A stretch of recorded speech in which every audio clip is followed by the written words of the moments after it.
il est très au courant de ce qui se passe pour les Coptes et il vient nous appuyer. N'est-ce pas beau? C'est vraiment beau. Hein?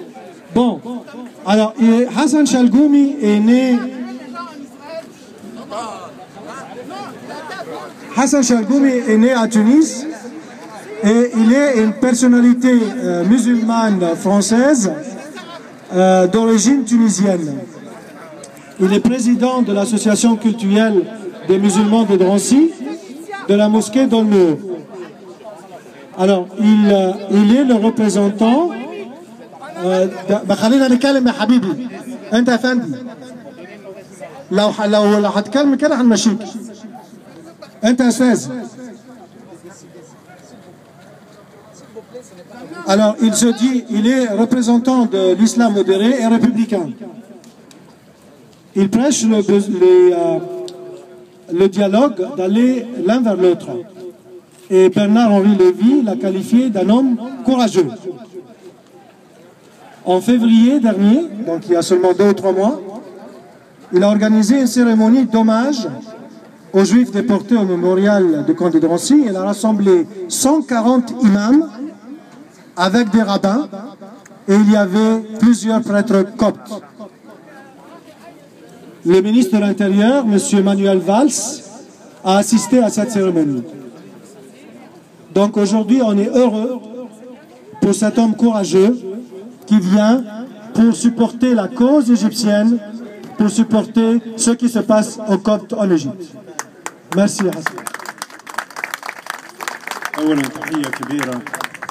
حقيقة أقباط مصر بالنسبة لي هو الأمل الوحيد الذي بقي من العالم المسيحي والعالم الإسلامي. هناك أيدي خفية تريد ترحيل هؤلاء، أيدي تلعب بأمنهم. ألم ينسى حكومة الإخوان وصايا النبي صلى الله عليه وسلم بأهل الذمة أم صاروا أهل الذبح؟ متى كان في مصر يسال دم مسيحي أو مسلم؟ متى بالله عليكم؟ هذه من مسؤولياتنا. المسيحيين الموجودين في لبنان وفي مصر إذا خرجوا من عالم الإسلام والعالم العربي فما بقي ولا وسيلة للتعارف. الجسر الذي يجمع بين، أظن هذه أهم شيء لنا بالنسبة لي لما أرى كنيسة تدمس أو يقتل أشخاص ودماء مسلمين وعرب ومسيحيين أقباط، أرى أن هذه مسؤولية علينا كبيرة.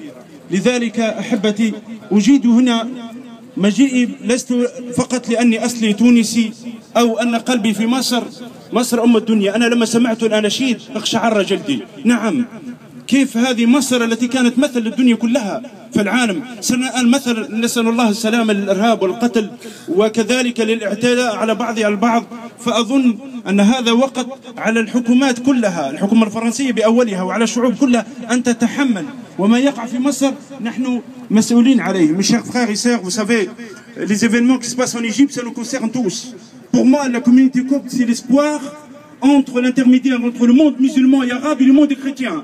Si cet espoir y part, ça veut dire malheureusement, j'espère, c'est une catastrophe pour nous. Dans ce cas-là, votre résistance, la nôtre, face aux fanatiques أمام من يدعون باسم الإسلام من أجل معاداة الإنسانية. متى كان الإسلام والقتل البشرية؟